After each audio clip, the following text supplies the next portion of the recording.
गढ़ा में जाए चाहे कहीं जाए।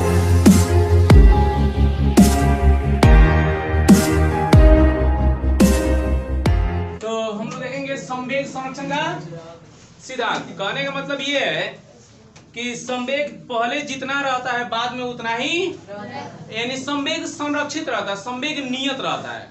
कहने का मतलब कि जैसे ऊर्जा है, ऊर्जा जिस तरह नष्ट नहीं होता है, पहले जितना ऊर्जा था बाद में उतना ही ऊर्जा होता है। जैसे ऊर्जा को हम लोग ना ही उत्पन्न कर सकते हैं ना ही नष्ट कर सकते हैं, उसी तरह संवेग है कि एक जगह कहीं संवेग बढ़ रहा है तो निश्चित है कहीं ना कहीं संवेग क्या हो रहा है, घट रहा है। तो इसको हम लोग प्रूव करेंगे कि कैसे, मतलब निकाय का जो निकाय मतलब होता है सिस्टम, एक निकाय पर जब संवेग उत्पन्न हो रहा है तो पहले जितना संवेग था और बाद में जितना, दोनों बराबर होगा तब ना कहने का मतलब संरक्षित है, बराबर है या नियत है।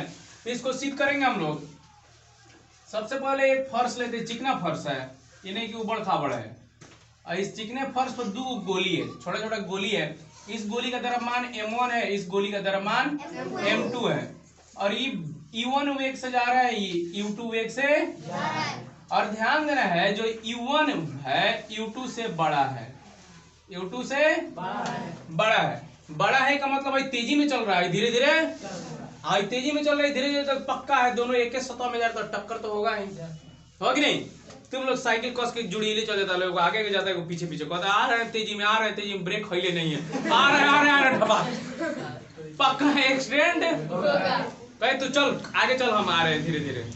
हम मन किए तनी हम आगे चले, वो आगे बढ़ गए तो कस के हाँकने लगे। हमारे साइकिल में पता चला स्पीड बढ़ने के बाद की ब्रेक नहीं है, जा तो पक्का है जाके इसमें ढबाक से क्या होगा, लड़ेगा। कमजोर आदमी को तो सीधे सीने पर चढ़ा के निकाल देगा लोग, बेचारा का डायफ्राम टूट जाएगा, फेफड़ा पिचक जाएगा। हाँ लोग अगर चढ़ा दिए दे पता हो गया, डायफ्राम टूट जाएगा। अब देखो इसलिए बड़ा बताया गया है u1, मैंने इसका वेलोसिटी, इसका वेग इससे क्या है ज्यादा है। ज्यादा है मतलब तेजी जाएगा, धीरे धीरे जाएगा, एक बार एक न एक समय टक्कर होगा ही होगा। तो मान लेते हैं कुछ दूर आगे जाता है, आगे जाने के बाद दोनों के बीच टक्कर हो जाता है।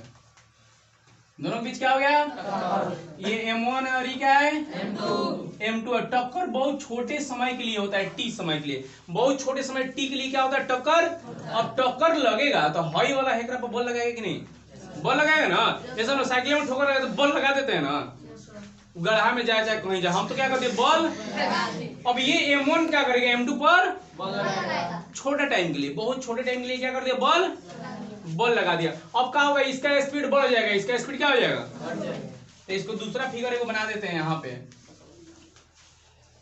टकराने के बाद फिर ये चलने लगा। टकराने के बाद द्रव्यमान तो वही ना रहेगा, मतलब जो पहले था वो बाद में रहेगा। ये थोड़ी है कि आदमी टकराने के बाद एक हाथ टूट गया तो भार घट गया, पहले 52 किलो के थे तो हाथ टूट गया 2 किलो का तो कितना 50 किलो हुआ।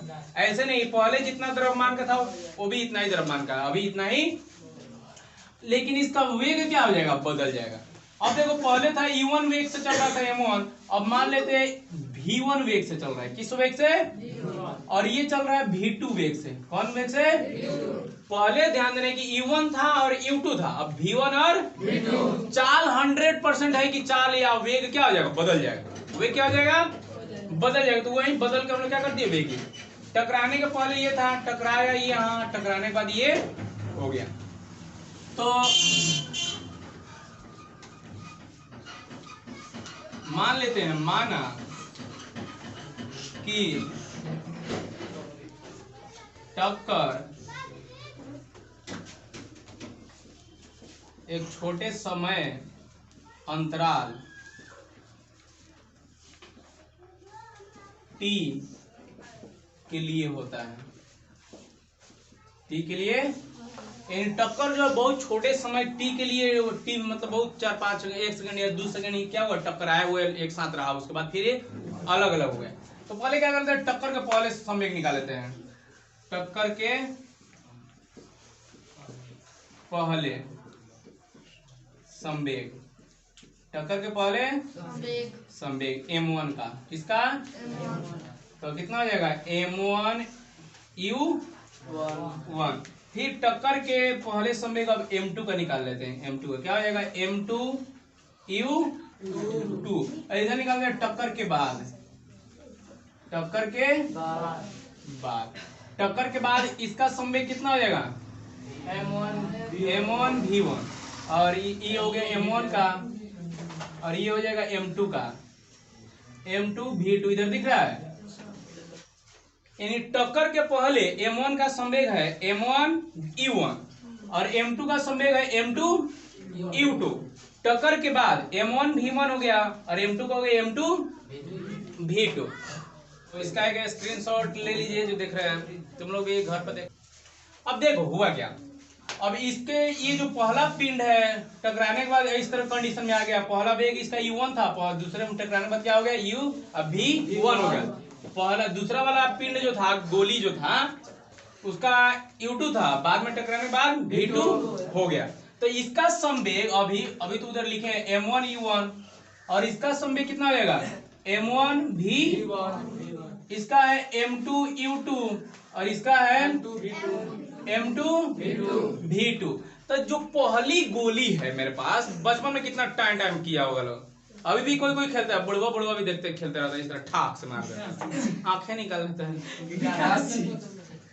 तो कंचा जो होता है ना, कंचा वही गोली है ये, ठीक है।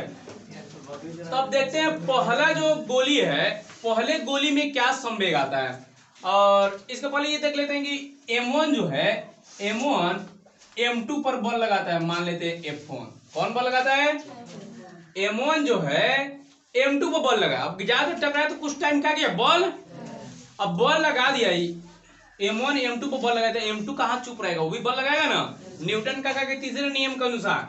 ये क्या करेगा, इस पर ये बल लगा दिया, इस पर F2 बल, और ये लगाया m1, जितना बल ये लगाया उतना बल वो भी तो लगाया होगा, दोनों बल आपस में क्या होगा, लेकिन ध्यान देना कि दिशा क्या रहता है उसका अलग अलग रहता है। तो लिखते हैं पहली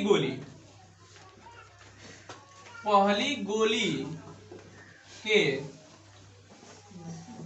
संवेग में परिवर्तन, पहली गोली के संवेग में, यानी पहली जो गोली है उसके संवेग में परिवर्तन किया। पहली इसका द्रव्यमान, ध्यान देना द्रव्यमान तो बराबर रहेगा m1 यहाँ u1 है, यहाँ v1 हो गया। तो अंतिम वाला संवेग में से शुरू वाला संवेग क्या करेंगे, घटाएंगे, तभी तो परिवर्तन पता चले कितना परिवर्तन हुआ। तो m1 v1 minus m1 u1, m1 v1 minus m1, ये पहली गोली में कितना संवेग उत्पन्न हुआ, ये संवेग निकाल लिए, संवेग में परिवर्तन। अब दूसरी गोली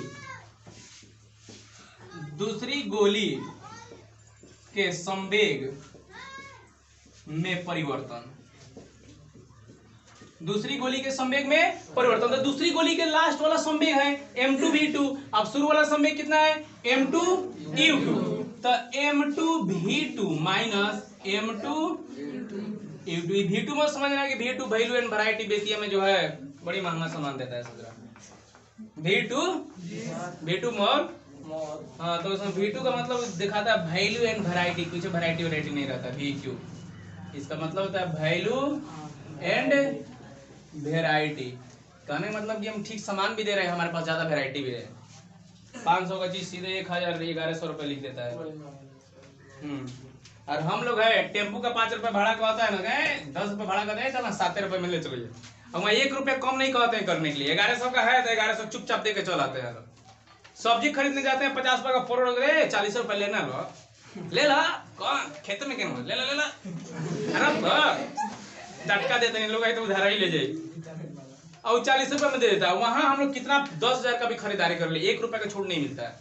999 रुपए है तो 999 रुपए चुपचाप दे के चलते, वहां नहीं करना चाहिए, इतने 99 रुपए छोड़ना तो मारेंगे 1 घंटा भाई मॉल में खरीदने 99 रुपया। तो इस हिसाब से गलत तरीका है। मॉल जितना भी है सब मॉल गलत वाला है, जितना मन उतना पैसा ले लेता है लोग, कोई आदमी बोलता नहीं है। दुकान में जाकर आदमी छुड़ा भी लेता है, बार्गेनिंग भी करे तो वहां बार्गेनिंग का कोई मौका नहीं रहता। हाँ, टिप भी देता है लोग, तो ये सब गलत रहता है। मॉल जितना भी है हमारे भारत को कंगाल कर रहा है। मॉल बड़का बड़का लोग खोलता है जिसके पास करोड़ों रुपया है, वो क्या कर दिया मॉल खोल दिया। जो छोटे छोटे जो बिजनेसमैन है लोग, छोटे छोटे व्यापारी है लोग, सबको तो गलत देता गया। जो कपड़ा पहले बेचता था दुकान में, अब वो क्या करते हैं उसके सामने वो मॉल खुल गया, अब कोई इसके सामने खरीदने जाता है कपड़ा, सीधे मॉल में घुस जाता है लोग। तो मॉल जब से वैश्वीकरण हुआ है, वैश्वीकरण से जहां एक तरफ फायदा हो रहा है, वहां दूसरे तरफ छोटे छोटे बिजनेस वाले व्यापारी वालों घाटा भी हो रहा है। आजकल लोग किराना दुकान में सामान खरीदने जाता है, कपड़ा का अलग दुकान में अलग कपड़ा खरीदने जाता है लोग, बर्तन खरीदना है तो अलग दुकान में। अब मॉल बना दिया, सोच रहे वो मालिक है, करोड़ों रुपया अरबों खरबों रुपया है उसके पास, 5 करोड़ लगा के वो मॉल बना दिया, और उसमें जाओ तुम किराना सामान भी खरीद लेगा, बर्तन भी खरीद लेगा, कपड़ा भी खरीद लेगा, गहना भी खरीद लेगा। अब देखो ये जो छोटे छोटे जब पहले बेच रहा था, इन लोगों का हाल होगा। तो छोटे छोटे बिजनेस वाले व्यापारी वालों को ये गला रहता है सब मॉल वाला। तो तुम लोग को भी कभी मौका मिले तो मॉल से कभी खरीदारी मत करो। ये नहीं कि मॉल में गए तो स्टैंडर्ड हो गई, कुछ नहीं होता है। इसका मतलब कुछ भी नहीं कि मॉल में गए तो अच्छा सामान मिल गया, अच्छा नहीं होता है ऐसा।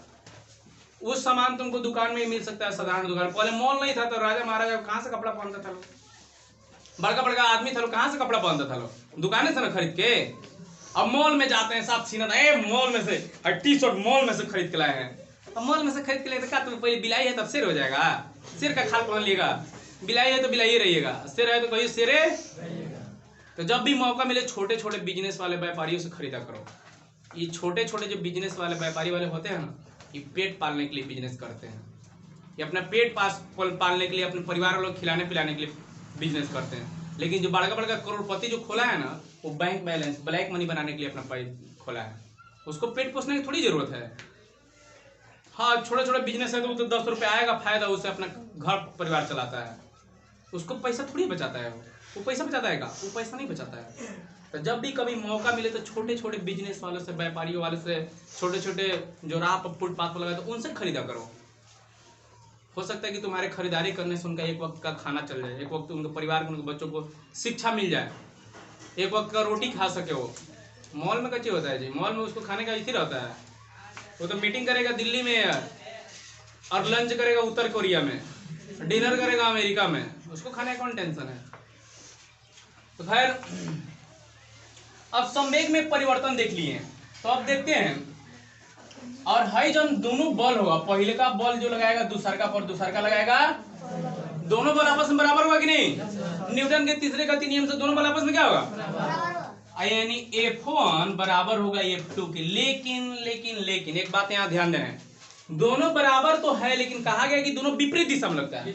हाई देखो F1 बल हाई दिशा में लग रहा है, हेने से। देखो हेने से कहने का मतलब कि हेने, M1 जो है M2 पर हेने बल लगा रहा है, हेने, ध्यान देखो हेने।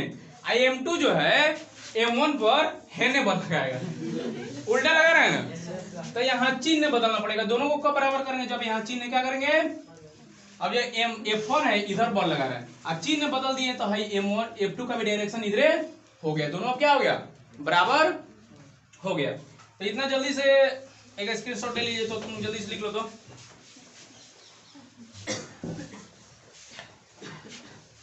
F1 बराबर F2,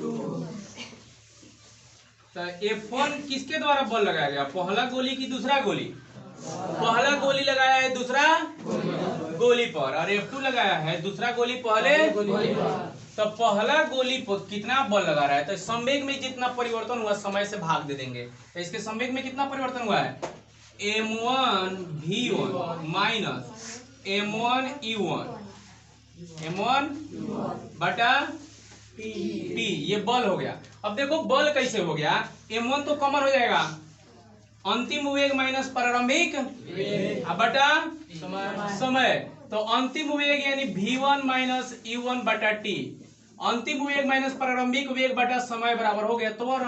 क्या हो गया, त्वरण। तो बल का फॉर्मूला कैसे होता है, Ma बल बराबर द्रव्यमान गुने त्वरण, M1 गुने A, बल नहीं हो गया।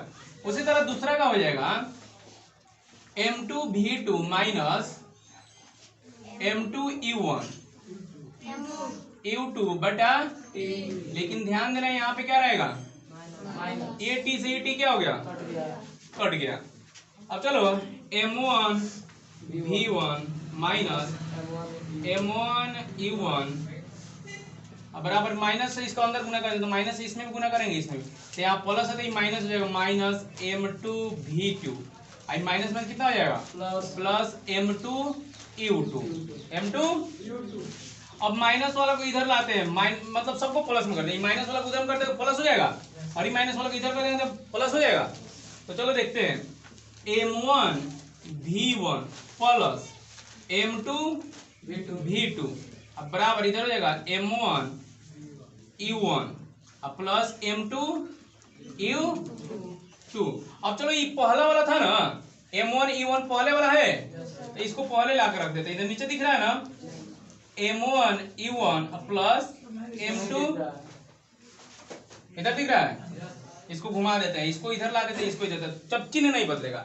इस पूरा सिस्टम को उठा के इधर लिए हैं, इस पूरा सिस्टम को उठा के तब चिन्ह क्या होगा। अब मान लो कि तराजू है, तराजू का 2 को पल रहा है, अब तराजू को कहेंगे घुमा देंगे तो कम बेस हो जाएगा, वही नहीं रहेगा। मान इधर 5 किलो रखे, इधर 5 किलो चीनी रखे, इस तरह है। अब इधर कर दिए 5 किलो वाला और इधर रख दिए चीनी वाला, कम बेस हो जाएगा, वही है। तो कम बेस थोड़ी होगा, दोनों तराजू एक साथ तो नहीं निकालेंगे तब ना। मान लो कि तुम बनिया रहता है, कोई इसमें बनिया है, चिढ़ेगा नहीं। 5 किलो इधर जोक देगा, 5 किलो इधर चीनी लगा देगा, इधर नहीं चिमुक लगा देता है। अब 250 का चुमुक लगा दिए, 250 चीनी क्या होगा, चिढ़ गई। यही से करते चोर सा जोर, 250 का अगर लगा देते हैं, 1 किलो में 200 ग्राम कोई मार लेता है, चीनी यहाँ पर लगा देता है। अब देखो समीकरण है, इधर 5 किलो रखे हैं, इधर 5 किलो चीनी खरीदे तोल रहे हैं, और नीचे लगा दिए का चुम्मू। अब समीकरण कम हो गई, 5 किलो जो खाएगा चीनी, हम घर ले जाएगा, ओ बाप रे 5 किलो चीनी लोगे लोग, तो दुकानदार कहता है ए पतरका चीनी है ना बुझाला, अब मोटका चीनी रहला तब बड़ा हो गई, डबल गई, पतरका चीनी ना बुझाला, तो मोटका पतरका में वजन से का अंतर पड़ गया जी। अब देखो उलट देते हैं हम, m1 u1 plus m2 u2 बराबर, ये वाला उधर ले जाएंगे, m1 v1 plus m2 v2। अब देखो ये मैजिक देखने को मिलेगा, m1 e1 ये हुआ, m2 v2 ये होगा, यानी संवेग के पहले का टक्कर के पहले का संवेग, टक्कर का पहले का संवेग हुआ m1 e1 और m2 u2।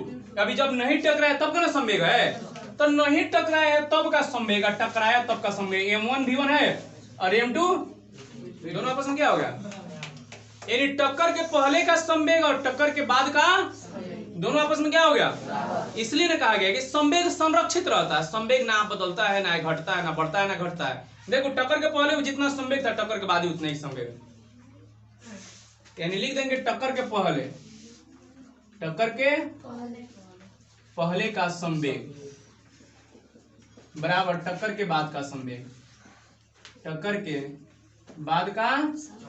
अब देखो संवेग संरक्षण का सिद्धांत प्रूव्ड हो गया, यहाँ लिख देंगे प्रूव्ड, आपने अपना सिग्नेचर कर देना, सब प्रूव कर दिया, साइंटिस्ट बन गया तुम लोग। टक्कर के पहले जितना संवेग था, टक्कर के बाद ही उतना संवेग था। तो आशा करते हैं संवेग संरक्षण का सिद्धांत आप लोगों को समझ में आया होगा। फिर मिलते हैं एक नई वीडियो के साथ, अब तक बाय, जय हिंद।